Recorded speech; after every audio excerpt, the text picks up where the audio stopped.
اور پروردگار قرآن کریم کے اندر فرمایا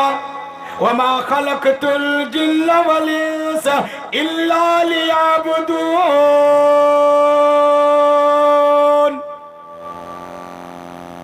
کیا انسان و جنات کی جماعتوں سن لو، میں نے انسان اور جنات کو نہیں پیدا کیا صرف عبادت کے لیے۔ پروردگار فرماتا ہے کیا میرے بندے، میں اپنی عبادت کے لیے پیدا فرمایا ہوں، لہذا تم میرے سامنے جھکا کرو اور میرے سامنے سجدہ کیا کرو اور میرے سامنے فریاد کیا کرو، اور تم ہاتھ جوڑ کر کے میرے سامنے فریاد کیا کرو۔ رب کائنات قرآن کریم کے اندر فرماتا ہے اور میرے بندے، میں محمد الرسول اللہ صلی اللہ تعالی علیہ وسلم کو بہت سارے معجزات عنایت کیا، مگر ان تمام معجزاتوں میں سے سب سے اہم معجزات قرآن مقدس کتاب دیا کہ جو آدمی قرآن کریم کو پڑھے گا، قرآن کریم کی تلاوت کرے گا، اللہ سے بات کرے گا، لہذا اللہ کا فریاد کرے گا اور اللہ کے سامنے یہ جھک کر کے اللہ کے سامنے قرآن کریم پڑھ کر کے دعائیں کرے گا۔ رب کائنات کہتا ہے اور میرے بندے، جو بھی آدمی قرآن کریم پڑھے گا، لہذا قرآن کریم کی تلاوت کرے گا، سب سے پہلا انعام یہ دوں گا کہ اس کے گھر میں برکتیں ہی برکتیں ہوں گی۔ اس لیے فرمایا کہ لوگوں،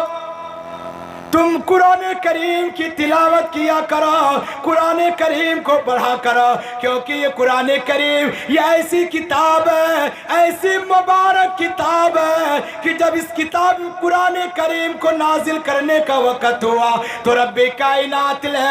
ایک محتم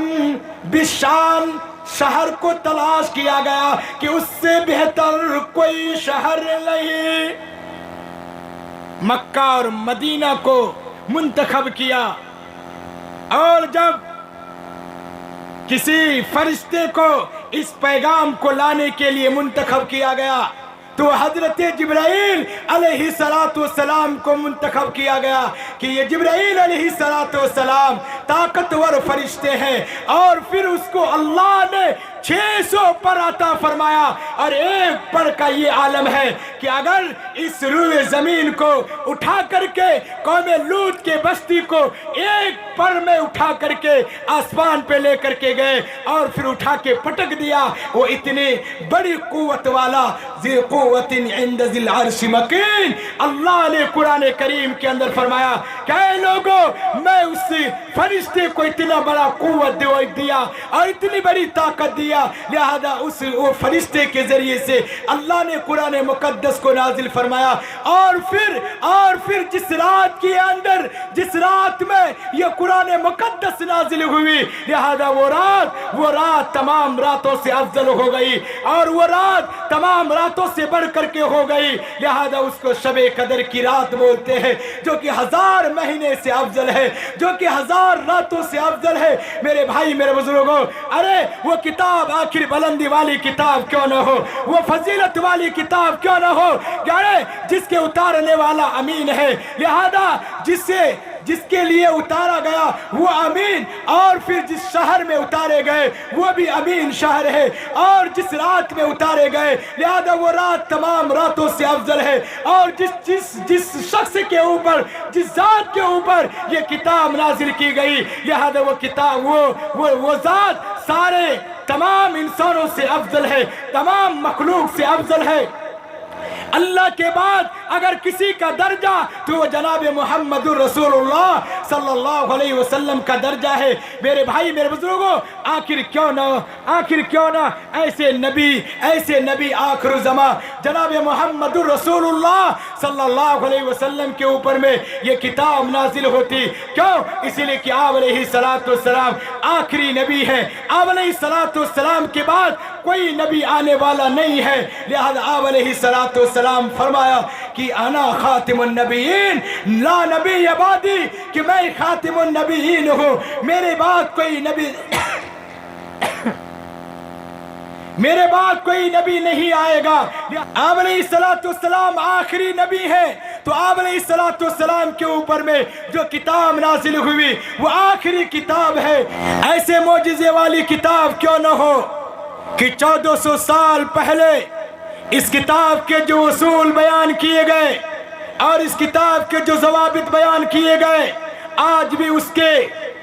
ہو بہو وہی اصول ہے اور قیامت تک یہ اصول کو چلاتے رہنا ہے. اور یہ قرآن کریم کے اصول چلتے رہیں گے, یہ قرآن کریم کی آیات چلتے رہیں گے, یہ قرآن کریم کے ضوابط چلتے رہیں گے, یہ قرآن کریم کے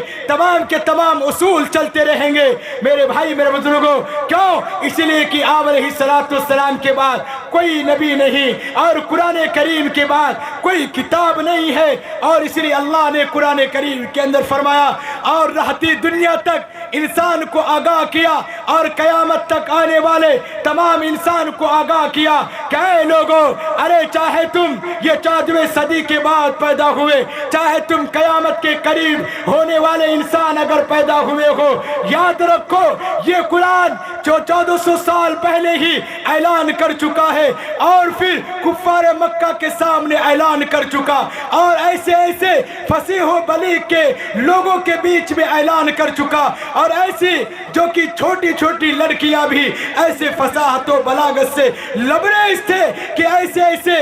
مجلسوں کو شعر و شاعری کے ذریعے سے کھلبلی مچا دیا کرتی تھی. ایسے موقع کے اندر رب کائنات اعلان کرتا ہے الف لام میم, الف لام میم ذالک الکتاب لا ریب فیہ. اور میرے بندے اس کتاب کے اندر شک نہ کرو, شبہ نہ کرو. اس کتاب میں کوئی شک و شبے کی گنجائش نہیں ہے, ان کے اصول میں کوئی شک نہیں اور اس کے ضوابط میں کوئی شک نہیں اور اس کے جملے میں کوئی شک نہیں اور اس کے حروف میں کوئی شک نہیں. لہذا قرآن کریم کا ایک ذرہ برابر بھی کوئی حرف تبادلہ نہیں کر سکتا, زیر و زبر نہیں بدل سکتا ہے. اس لیے اللہ تعالیٰ قرآن کریم کے اندر صاف اعلان کر دیا, اور میرے بندے جو آدمی اس قرآن کریم سے محبت کرے گا اور قرآن کریم کو پڑھے گا اور قرآن کریم کو اپنے سینے سے لگائے گا, قرآن کریم کے پڑھنے والے سے محبت کرے گا, رب کائنات اعلان کرتا ہے ھدی للمتقین, ہدایت ہے متقیوں کے لیے, ہدایت ہے پرہیزگاری کرنے والوں کے لیے, ہدایت ہے اس کتاب قرآن کریم کے ماننے والوں کے لیے. لہذا محبت کرنے والے کے لیے, جو آدمی اس کتاب سے محبت کرے گا, لہذا وہ آدمی کے بارے میں رب کائنات نے کہا کہ وہ تقوی والی زندگی گزارے گا, وہ آرام والی زندگی گزارے گا اور وہ پرہیزگاری والی زندگی گزارے گا. اور جو آدمی اس کتاب کے اندر شک کرے گا, چاہے وہ پہلے کیا ہو چاہے وہ بعد میں کیا ہو, اور آج اگر کوئی کر رہا ہے جیسے وسیم رضوی یہ 26 آیات کے بارے میں شک کر لیا, حالانکہ یہ 26 آیات کو پڑھ رہا ہے اور 26 آیات کی تلاوت کرتا اور 26 آیات کے اوپر نظر پڑی, مگر اس کم بخت کو, اس نالائق کو اس آیت کے اوپر یہ آواز, اس آیت کے اوپر اس کی روشنی نہیں گئی, لہذا آنکھ نہیں گئی, اس کی نظر نہیں گئی, جو کہ اللہ قرآن کریم کے اندر اعلان کر دیا, آج سے 1400 سال پہلے اعلان کر دیا, فاتو بسورۃ من مثلہ وادعوا شہداءکم من دون اللہ ان کنتم صادقین.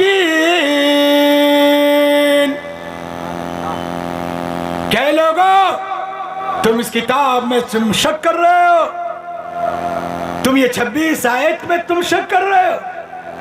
اور تم یہ 26 آیت کے بارے میں کہہ رہے ہو. نبی کے زمانے میں لوگ تو 2-3 آیت اور 1 آیت کے بارے میں بھی شک کیا,